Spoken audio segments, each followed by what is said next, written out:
So, ayun yung mga pare ko, mga 9:30 na ng gabi. Pero, hindi pa ako tapos sa presentation ko para sa DTI sa aking first ever talk as a resource speaker for DTI. Kung saan magtuturo at mag-share ako tungkol sa digital marketing and maximizing opportunity. Hindi naman perfect at maganda. Hindi naman kailangan maging ganun. Pero, syempre, dapat maayos kasi DTI to, hello! May mga ibang times na ako na-invite sa DTI pero hindi as a resource speaker. First time to, mga pare ko at mare ko. First time. And anyway, medyo marami na naman ako nagawa. Gusto ko lang talaga maging maayos siya. Ayun, so, nakakaba. May sipon pa ako, no? Grabe. Sana hindi ako maging tunog ngongo bukas. Actually, yun talaga ang worry. Hello mga pare ko, sa pinakaunang pagkakataon ngayon ay kinuha tayo ng DTI bilang resource speaker. At grabe, nakakakaba. 2 oras to, mag-share tayo about digital marketing and maximizing opportunity. At sana maging worth it ito para sa mga a-attend. Medyo kinakabahan talaga ako. Siyempre gusto ko naman mag-impress ng konti ang DTI sa atin, pero more than that, sana talaga may mapulot na mga aral ang mga kanegosyo nating a-attend dyan. At siyempre kayo na rin mga pare ko at mare ko na manonood sa aking live. So, hindi ko masasabi na I'm super prepared. Pero I tried to prepare. Medyo challenging lang siya, syempre. Medyo mataas expectation eh. Expectation ko sa sarili ko. So, kung ano man mangyari today, I hope maging okay. The important part is, makapagbigay tayo ng value sa mga tao na manonood. At paulit-ulit ako.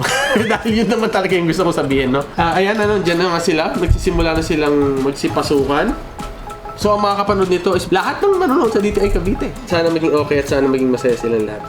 He's an entrepreneur and a vlogger, ladies and gentlemen, Mr. Keith Chikoy Vargas. Good morning po sa inyong lahat. Ayan, grabe. Excuse me po muna sa lahat sa aking boses para medyo may konting, kaya medyo mahirap magsalita. Pero I will try my best syempre para ma-share sa inyo ang mga tips na pinaghandaan ko talagang i-prepare today. At ini-encourage ko nga kayong lahat, mamaya kung may mga maisip yung mga tanong, lalo na yung mga estudyante natin dito o mga bagong entrepreneur, huwag kayong mahihiyang magtanong dahil it will bring most of the lively conversation sa ating gagawin today. Sa mga fellow MSMEs ko dyan, hello sa inyong lahat. At sa mga kasosyo, mga pare ko ay mare ko ito dyan na imbita natin na nandito din ngayon. Shout out sa inyong lahat. Magandang umaga. With that being said, simulan na natin to agad dahil today, ang pangako ko sa inyo, I will share with you ang mga bagay na natutunan ko for the decade of marketing businesses na mga pinagagawa namin previously. I will share with you yung mga talaga namang nagwo-work at titingnan natin kung paano natin siya may apply sa mga businesses nyo. At syempre, sana nga talaga ay mapakinabangan nito by the end of the day.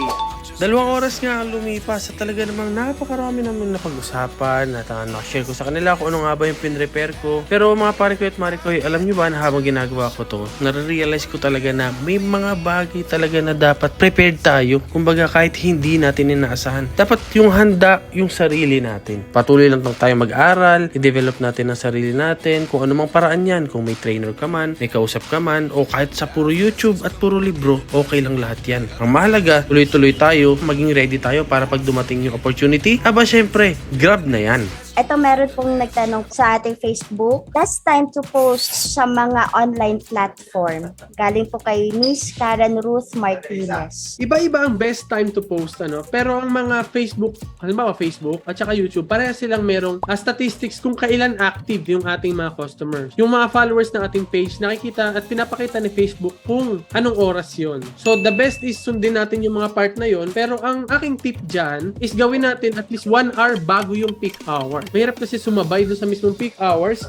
Mas maganda, mauna tayo doon sa mga iba pang mga magpo-post during that time. Minsan sa Facebook, 7. Pero sa YouTube, 12. So iba-iba talaga siya. Check nyo lang yung analytics ng inyong platform. Meron po dito, when individuals have busy schedules, minsan nakaka-overwhelm. This can impact our ability to maintain consistency in our online posting. What strategies would you suggest to address these challenges and ensure a consistent online presence? Yes, totoo po na ganun talaga sa MSMEs. Kasi usually, nag-iisa-isa lang tayo, no? Solo, 2, 3 lang tayo. Napakahirap. Pero, ang maipapayo ko sa inyo, kung talagang gusto nyo talaga, merong few ways tinatawag na time blocking. So, yun po yung aking mga tips sa inyo for now. Siyempre, hindi dyan natatapos ang ating mga tips. Marami pa tayong mga videos, pare ko. Check the YouTube channel! Let's all welcome po ang ating Provincial Director, Ms. Revelyn A. Cortez po. Good morning sa lahat po nang nag-join ngayon sa ating webinar, ang Digitalization, Maximizing Opportunities. So earlier on, narinig ko pahapyaw yung lecture ni Chikoy. I know that you were all inspired by the sharing of Chikoy. Alam niyo si Chikoy is one of the MSMEs na nakita ko na very aggressive, dynamic, lively, and he has a very happy disposition. Nakita ko minsan yung mga vlogs niya, kahit meron siyang mga little problems regarding his business, pero he takes it positively. Nakakatuwa kasi ma-inspire ka talaga sa kanyang mga ginagawa. So if marinig yung mga vlogs niya, ma-inspire kayo sa kanya. And he's also one person who made use of digitalization. So yung kanyang Kuku Express na talagang for me, I'm also very proud of him kasi naisipan niya yung ganitong klase ng business. Sa totoo lang mga pare ko at marikoy, I never imagined, never planned, never kong nakita ang sarili ko na magiging resource speaker ako sa DTI. Hello! What? May mga bagay din talaga minsan na nangyayari sa buhay natin na hindi natin na-expect. Mga plano lang siguro talaga ng Diyos yun sa atin, no?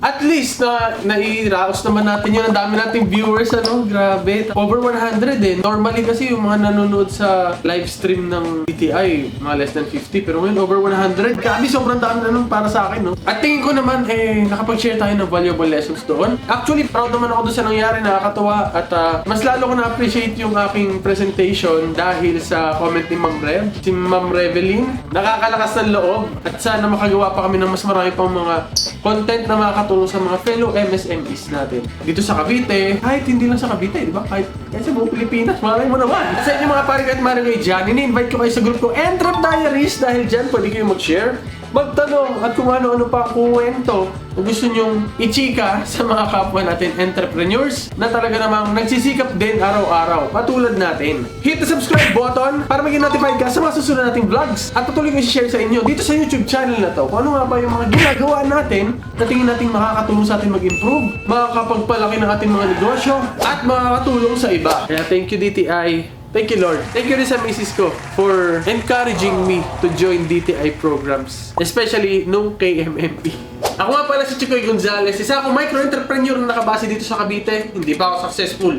Pero araw-araw, magsisikap tayo. Dahil darating din tayo dyan. I have nothing more to say. See you again on the next video vlog. Go! Shoot! What happened to the last 10? I ran away.